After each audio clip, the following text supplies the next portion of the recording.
Being a billionaire, running one of the most powerful companies in the world, revolutionizing how humans interact with machines. Sounds like a dream, right? But what if I told you it actually kind of sucks to be Sam Altman? I know, it sounds ridiculous. But hang on, we live in a world that worships innovation. We praise disruption. We put tech visionaries on pedestals. They become modern prophets, wearing hoodies instead of robes, pitching visions instead of sermons. And yet, if you really zoom in on someone like Sam Altman, the cracks start to show. Let's talk about the guy at the center of it all. Sam Altman is the CEO of OpenAI, the company that built ChatGPT. You know, that tool you probably use to write emails, brainstorm ideas, maybe even cheat on a few assignments. He's not just leading a business, he's literally shaping the future of intelligence. Not human intelligence, but machine intelligence. Artificial General Intelligence, AGI. And that's not science fiction anymore. That's a whole different game. Imagine waking up every single morning knowing your decisions could change the course of humanity. Not metaphorically, literally. One product release, one algorithm tweak, one policy decision could send ripple effects across governments, schools, workplaces, families, society itself. Sam doesn't just launch features, he launches futures. And here's where it gets heavy. We always assume that more power means more freedom, more influence, more options, more control. But in reality, for people like Sam, it's the opposite. The higher you rise, the more pressure you're under, the less space you have to move, the more people are watching. Every word he says is dissected. Every silence is filled with speculation. Every expression, every tweet, every pause gets analyzed like a political speech. Now, you might say, hey, that's the price of leadership. Sure, but this isn't just leadership, this is existential level responsibility.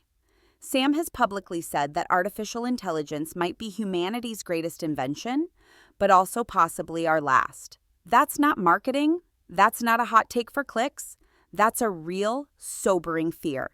And he sits with that fear every day. While most of us are debating AI on Reddit or testing it for fun, he's thinking, what if this thing spins out of control? Let me take you back to late 2023. Out of nowhere, Sam Altman is abruptly fired by the OpenAI board of directors. Fired from his own company. The internet went into meltdown. Employees threatened to quit en masse. Microsoft, OpenAI's biggest investor, stepped in. It was corporate chaos, broadcast live on Twitter. It took just a few days of outrage, headlines, and high-stakes negotiations before Sam was reinstated. But what that moment revealed was chilling. Even the man behind the machine isn't safe from the machine around him. Power in the AI world is slippery. It's built on shifting alliances, whispered concerns, boardroom games, philosophical debates. You think you're leading the revolution, until suddenly, you're the target of it. And Sam? He's stuck in the middle of that storm. Now imagine the mental weight of that. You're trying to push humanity forward. And at the same time, you're terrified that your own invention could push it off a cliff. It's like being a firefighter and an arsonist at the same time. No matter what you choose, someone thinks you're making the wrong call. If you move too slow, you're holding back progress. If you move too fast, you're reckless and dangerous. There's no winning, just different versions of losing less. People think being a tech CEO is about building cool stuff, innovating, disrupting, changing the world. But for Sam, it's also about navigating an ethical minefield. He has to think about regulation, diplomacy, geopolitics, ethical frameworks, existential risk, and yes, still deliver value to shareholders. Most CEOs worry about profits. Sam worries about the fate of the species. And unlike most CEOs, Sam isn't just managing teams and targets. He's managing fear. He's managing the unknown. And worst of all, he's managing expectations from every corner of society. Governments want control. The public wants safety. Investors want returns. Scientists want transparency. Developers want open access. Users want convenience. And Sam just wants to keep it from all exploding. Now let's talk about pressure. Real pressure. Most of us will never feel what Sam Altman feels when he sits down at his desk. When you're building something that might one day surpass human intelligence, where do you draw the line? How do you even know where the line is? Let's say you delay a feature for safety. You're cautious. You slow things down. And then another company rushes in, doesn't think twice, ships it to the world. And boom, disaster. But if you move too fast, same risk, same potential catastrophe. So you end up in this impossible loop, advance too quickly and risk catastrophe. Move too slowly and risk irrelevance. And no matter what you choose, the world is watching, and someone is ready to blame you. Now think about how lonely that is, because here's the part no one talks about.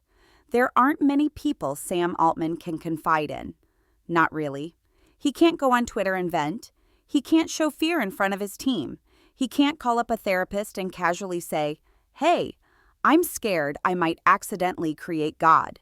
There's no playbook, no roadmap, no off switch. He is the mission, and that mission never, ever sleeps. Now, let's get personal. Before all of this, Sam was already successful. He ran Y Combinator, helped launch Airbnb, Stripe, Dropbox. He was a startup legend. He could have stayed in that world, angel investing, advising, collecting checks, building fun apps. But he didn't. He stepped into the eye of the storm, into the future, into the fire, and that decision changed everything. Now he's no longer just Sam. He's Sam Altman, CEO of OpenAI, the man whose company might save the world or end it. He's a symbol, a spokesperson, a visionary, a potential villain, a walking paradox. And that kind of role, it eats away at your identity. There's no going off the grid, no disappearing, no vacation that actually clears your head. Because the future you're building is always ticking in the background. And maybe the scariest part? He doesn't know if he's doing the right thing. Because no one knows. The truth is, AI isn't just software anymore. It's politics. It's culture. It's war. It's religion. It's power. And when you're the one holding the torch in the darkness, you have to pray you're not also the one who burns it all down. So why does it suck to be Sam Altman? Because he lives in a world where success feels like survival, where winning doesn't feel like winning, it feels like avoiding catastrophe, where every move is tracked, every silence is suspicious, every mistake could echo across generations. Because no matter how rich, famous, or brilliant he is, he's still human. He still worries, he still doubts, he still fears what happens next. And when you're standing at the edge of the future, there's no turning back. So here's the question. Would you trade your peace of mind for the power to shape the future? Would you give up privacy, sleep, and sanity to chase a vision that might save the world or destroy it? That's what Sam Altman did. And that's why, despite everything we think he has, it might just suck to be him. If this made you think differently, hit that like button, subscribe, and tell me in the comments, would you want to be Sam Altman?